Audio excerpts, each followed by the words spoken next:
humans have been around. All the governments of the world run on a set of rules that are meant to be followed. Without these rules, life would be hectic and unorganized.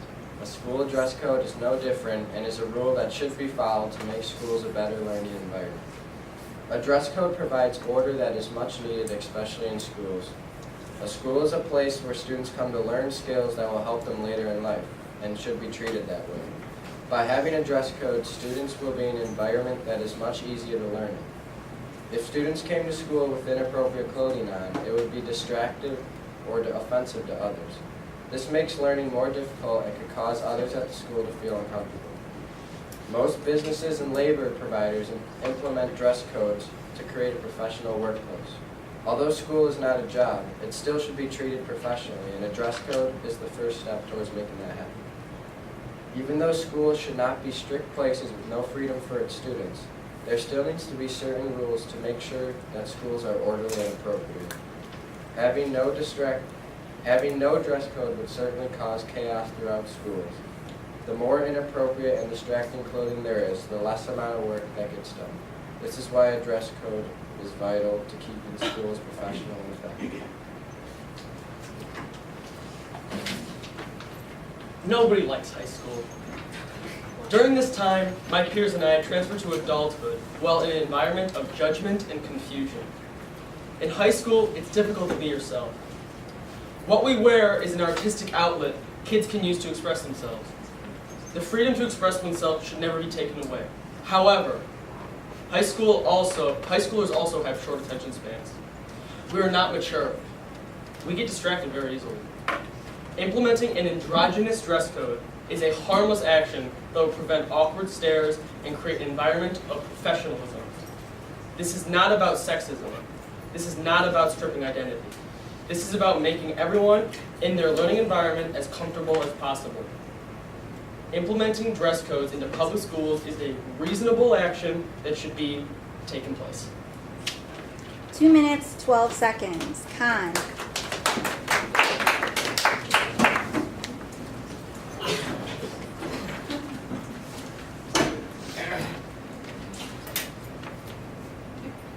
In today's day and age, society is constantly progressing, yet unfortunately there are many guidelines that have not changed with the times. Freedom of expression is a right that is granted to every American citizen, yet is restricted by old and outdated rules regarding the dress code.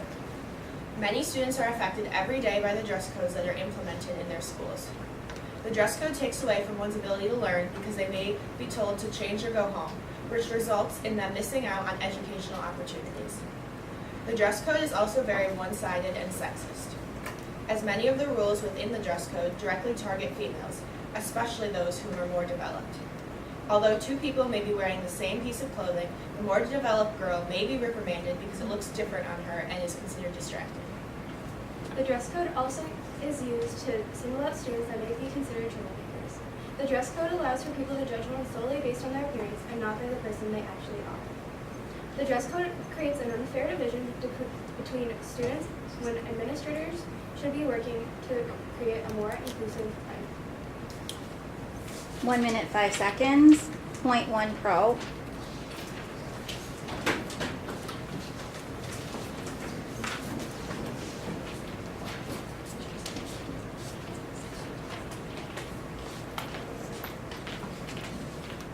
School dress codes have recently become a highly debated topic throughout the United States.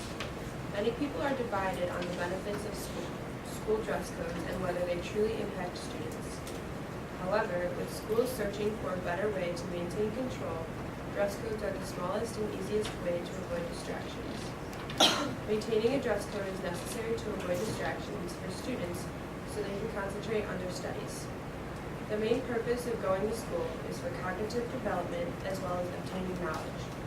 So, when a student comes to school dressed inappropriately, whether it be too revealing or a shirt with profanity or an insulting statement, it takes away from the education of their peers.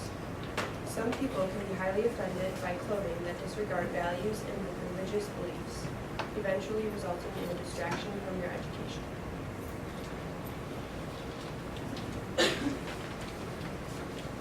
Dress codes should be implemented in schools to eliminate the unavoidable distractions to learning. Within schools, it is a universal policy that learning should be the top priority and the ability to learn should be protected at all costs. While a dress code is enforced between both girls and boys, sexualization is not a factor. The amount of skin showing is not the only restriction of the dress code. The content of the clothing students wear can be extremely offensive.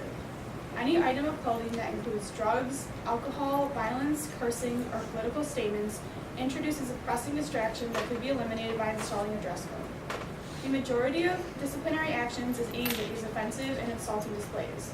The most potent aim of schools is to increase their academic results, and removing learning distractions is a key way to do so. 1 minute, 42 seconds. Rebuttal. So, you're saying that you want to enforce a dress code to avoid distraction in schools, but students, especially guys in this case, which is kind of where I felt like this was heading, should be able to control themselves and focus on their school. There's plenty of distractions in school. Kids look out the window and get distracted. You shouldn't be placing blame on kids for what they're wearing. Okay. 54 seconds. Point 1.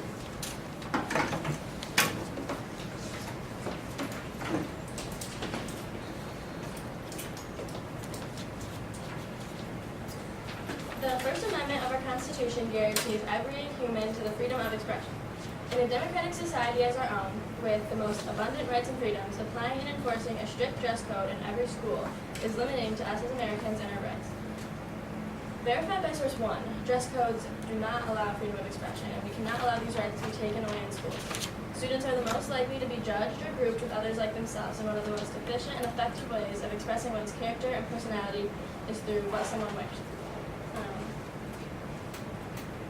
If schools limit a student's choice of clothing, that student is now at a disadvantage of expressing their true emotions and personality, which is just allowing conformity. We should be promoting individuality, which would allow people to think for themselves and make great achievements that could be ignored through conformity.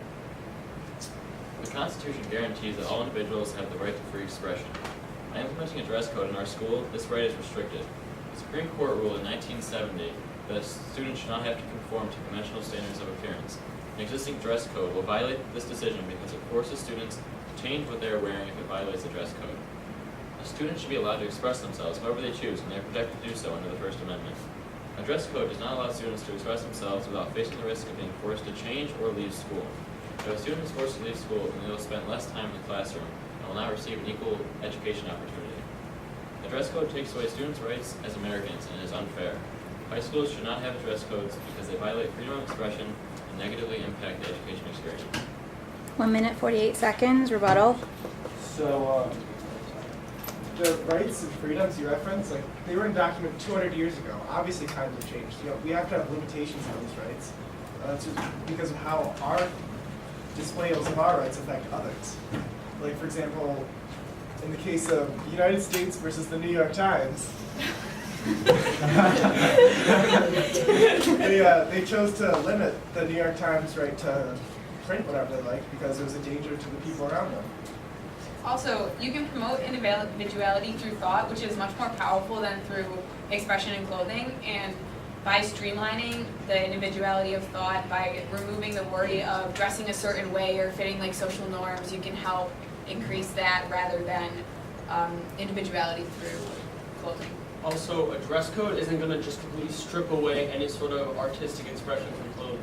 You don't have to be artistic by wearing a low-collared shirt. That's not being artistic.